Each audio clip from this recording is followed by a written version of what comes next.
जी हाँ, नमस्कार दोस्तों, मैं संजय कुमार आप सभी लोगों का एक बार फिर से स्वागत करता हूं अपने YouTube channel Gurukul study centre पे। दोस्तों, आज हम लोग इस NPO non for profit organisation का सेकंड वीडियो हम बना रहे हैं और इस वीडियो में हम आपको ये समझाने की कोशिश करेंगे कि रिसिप्ट्स एंड पेमेंट अकाउंट होता क्या है, ये बनता कैसे है और इसका आगे चल के यूज क्या होता है। तो वीडियो को बिना स्किप किए हुए अंत तक देखना और उसके बाद कमेंट करके मुझे बताना भाई कि आपको समझ में आया या नहीं आया। क्लियर है? तो चलिए दोस्तों देखते हैं। रिसिप्ट्स और पेमेंट अकाउंट, इसके पहले वाले वीडियो में हमने आपको बताया था कि किसी भी ऑर्गेनाइजेशन, संस्था, मंदिर, मस्जिद, गुरुद्वारा, कोई भी प्रोफेशनल, डॉक्टर, इंजीनियर्स, टीचर, अगर ये लोग अपना हिसाब किताब करते हैं तो सबसे पहला जो इम्पॉर्टेंट फिनंशियल स्टेटमेंट बनाते हैं उसको हम लोग बोलते हैं रिसिप्ट्स एंड पेमेंट अकाउंट। ये दो भाग में बटा हुआ है। पहला, अगर पैसा आया है तो कहाँ से आया, और अगर पैसा गया तो कहाँ गया, इस बात को हम इस अकाउंट में शो करते हैं, दिखाते हैं और लास्ट में देखते हैं कि कुछ पैसा मेरे पास बचा हुआ है या नहीं। तो चलिए ज़रा सा देखें। अगर मान लो आपके पास पहले से पैसा है मौजूद तो इसको बोला जाता है बैलेंस BD। ये पैसा आपके घर में हो सकता है, हाथ में हो सकता है, तो कैश इन हैंड। और अगर पैसा आपने बैंक में रखा है तो ये हो जाएगा कैश एट बैंक। कब? तो जब भी आप एक अकाउंट्स हमेशा एक साल का, एक समय का बनाया जाता है। समय दो प्रकार का होता है, एक जब वो समय शुरू हो रहा है और दूसरा जब वो अंत हो रहा है। तो शुरू हो रहा है, नॉर्मली हम लोग अकाउंटिंग ईयर हमारे देश में चलता है 1 अप्रैल to 31 मार्च। तो 1 अप्रैल किसी भी अकाउंटिंग ईयर का पहला दिन होता है। तो पहला दिन संगठन के पास जो भी पैसा मौजूद है, अगर हाथ में है तो कैश इन हैंड, बैंक में है तो कैश एट बैंक, ये हम लिख देते हैं। क्लियर है? अब ये पहला कॉलम है रिसिप्ट्स, मतलब पैसा आया कहाँ से।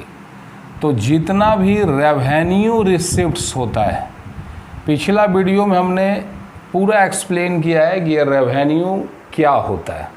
रेवेन्यू मतलब वो इनकम जो एक साल में बार बार आता हो उसको रेवेन्यू रिसिप्ट्स कहते हैं।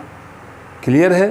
ये इसमें बहुत सा हो सकता है, जैसे सब्सक्रिप्शन, चंदा, डोनेशन, प्रोसीड्स फ्रॉम ... अगर कुछ भी लिखा हो तो वो सब का सब जो है रेवेन्यू नेचर का है। ये बार बार आता है, जो भी आएगा उसको हम रेवेन्यू रिसिप्ट्स लिखेंगे। उसके बाद कुछ वैसे आइटम होते हैं जो बार बार नहीं आते हैं, कभी कभार आते हैं, जिनको हम कैपिटल रिसिप्ट्स कहते हैं। पिछला वीडियो में हमने इस पर फुल इसका एक्सप्लेन किया, उसको आप देख लेना। ऐसे आगे की वीडियो में हम इस पर और बात करते चलेंगे। तो रिसिप्ट्स दो तरह का, एक रेवेन्यू रिसिप्ट्स और एक कैपिटल रिसिप्ट्स। कैपिटल रिसिप्ट्स जो 2, 4, 10 साल में कभी कभार एक आध बार अगर मिले तो कैपिटल रिसिप्ट्स, और जो एक साल के अंदर बार बार मिल जाता है उसको हम लोग कहते हैं, क्या कहते हैं? रेवेन्यू कहते हैं। जैसे अगर चंदा मिल रहा हो तो लिखते हैं सब्सक्रिप्शन।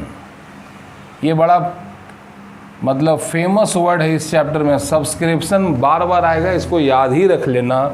सब्सक्रिप्शन हुआ, डोनेशन हो गया, ये दोनों बार बार आते रहता है। एंट्रेंस फीस, ऐसे सैकड़ों वर्ड हैं, लेकिन एक बार में अगर सब आपको बता देंगे तो कन्फ्यूजन हो जाएगा। हल्का हल्का धीरे धीरे धीरे समझेंगे और फिर इसको सॉल्व करते हुए सीखेंगे कि ये है क्या। इसी तरह से कैपिटल फंड में आता है life membership fees, life membership fees. अब एक बात बताओ भाई, ये वर्ड है लाइफ मेंबरशिप फीस, तो क्या कोई आदमी अपने जीवन में 10-20 बार देगा? एक ही बार देगा ना। तो ये कैसा हो गया? कैपिटल नेचर हो गया। एक और वर्ड है जो बार बार आएगा जिसको एंडोमेंट फंड बोलते हैं। कोई आदमी अपना पूरा प्रॉपर्टी किसी संस्था को दे दिया, मंदिर को, मस्जिद को दे दिया, तो ये बार बार नहीं देगा, वो एक ही बार देगा। ये कैपिटल नेचर है। एक और वर्ड है जिसको लीगेसी बोलते हैं, वसीयत। कोई आदमी मर रहा था, अपना पूरा प्रॉपर्टी जो है बोला इसको दिए, तो जिसको मिला उसके लिए ये कैपिटल नेचर है। ठीक है, ऐसे बहुत से लिस्ट हैं, सैकड़ों आइटम है। मेन वर्ड को मैं अभी आपको बता रहा हूँ, बाद में जब हम क्वेश्चन सॉल्व करेंगे तो उसमें हम लोग और देखेंगे। तो ध्यान देना, ये रिसिप्ट्स हुआ, मतलब पैसा इतना आया, जितना आया उसको जोड़ लो। अब सवाल है कि पैसा अगर सिर्फ आएगा, नहीं, पैसा जाएगा भी। पैसा का मूवमेंट होता है, पैसा का आना, पैसा का जाना, और बीच में ज़िंदगी गुजरते रहता है। तो पैसा जब जाएगा, तो जब आप पैसा जाएगा बार बार, एक साल में बार बार अगर जाता है तो इसको बोलते हैं रेवेन्यू पेमेंट। और अगर यही पैसा 2-4 साल में एक आध बार जाए, कभी कभार जाए, तो इसको बोलते हैं कैपिटल पेमेंट। अब ध्यान देना, पूरा रिसिप्ट्स पेमेंट 4 ही भाग में बटा है। Revenue receipts, revenue payment, capital receipts, capital payment. और शुरू में कितना था, लास्ट में कितना बचेगा, आपका प्रॉब्लम सॉल्व। तो चला देखो, अगर मान लो कि आप कोई हॉस्पिटल ही खोले हैं, वहाँ पे आप रेंट देंगे, वर्कर हैं उनका आप सैलरी दोगे, इलेक्ट्रिसिटी, 1000 तरह के खर्चे हैं। बस आपके दिमाग में सिर्फ ये कॉन्सेप्ट हमेशा रखना है, किसी भी वर्ड को पढ़ के, कि यार ये बार बार होगा या एक आध बार होगा। अगर वो बार बार खर्च हो रहा है तो रेवेन्यू है, अब अगर वो एक आध बार होगा तो वो कैपिटल नेचर है। जैसे जितना भी एसेट्स आप खरीदोगे, purchase of assets, purchase of assets, land, building, plant, machine, furniture, equipment, आप कुछ भी खरीदेंगे जिसका बेनिफिट आपको लंबे समय तक चलेगा, तो उसको हम बोलेंगे कैपिटल पेमेंट। और वैसा खर्च जो बिजनेस को ढंग से चलाने के लिए हर हाल में करना ही पड़ेगा, ज़रूरी है, रेगुलर करना पड़ेगा, उन सारे खर्चों को हम बोलेंगे रेवेन्यू पेमेंट। क्लियर है? और ये इस पर डिटेल्स अभी और आएगा, एक बार में आपको वीडियो के बाद में इसका एक पूरा फॉर्मेट मिलेगा। लेकिन एक बार में ढेर सारा देख के आदमी लोग चौंक जाते हैं, हड़बड़ा जाते हैं, लेकिन हम आपको हड़बड़ाना नहीं चाहते हैं। धीरे धीरे समझो। अगर किसी चीज़ के बगल में डॉट डॉट डॉट पेड लग गया तो समझ जाना वो खर्चा है। अगर आप इन्वेस्टमेंट के खरीद रहे हैं तो पैसा जाएगा, कैपिटल पेमेंट। अगर आप फिक्स डिपॉजिट कर रहे हैं तो भी पैसा जाएगा, ये भी कैपिटल पेमेंट है। अब जितना पैसा आया उसको इधर लिख लिए रिसीट्स में, जितना पैसा गया उसको आप पेमेंट में लिख लिए। तो भाई क्या अब जितना आया सब पैसा खर्च कर दिए? नहीं, कुछ पैसा बचा हुआ है।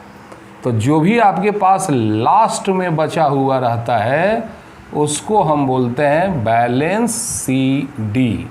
शुरुआत में पैसा बचा हो तो बैलेंस BD, और लास्ट में पैसा बचा हो तो बैलेंस CD। क्लियर है? अब क्या हो सकता है, कुछ पैसा आपके हाथ में होगा तो कैश इन हैंड, कुछ पैसा बैंक में होगा तो कैश एट बैंक। लास्ट में कितना है यही निकालना है इस अकाउंट का मेन मकसद। इसको आप इस तरीके से ही समझ सकते हो कि पैसा साल भर के अंदर अगर आया कहाँ कहाँ से आया लिख लो, और पैसा अगर साल भर में गया तो कहाँ कहाँ गया इसको पेमेंट में लिख लो। अब लास्ट में देखो बचा कितना, तो जो लास्ट में बचता है उसको बैलेंस सीडी कहते हैं। क्लियर है बात? आप सबों ने बहुत प्रेम और शांति से मेरी बातों को सुना, आप सभी को धन्यवाद। चैनल को आप सब्सक्राइब जरूर कर लेंगे और नीचे कमेंट जरूर लिखेंगे भाई कि आपको ये क्लास लगा कैसा।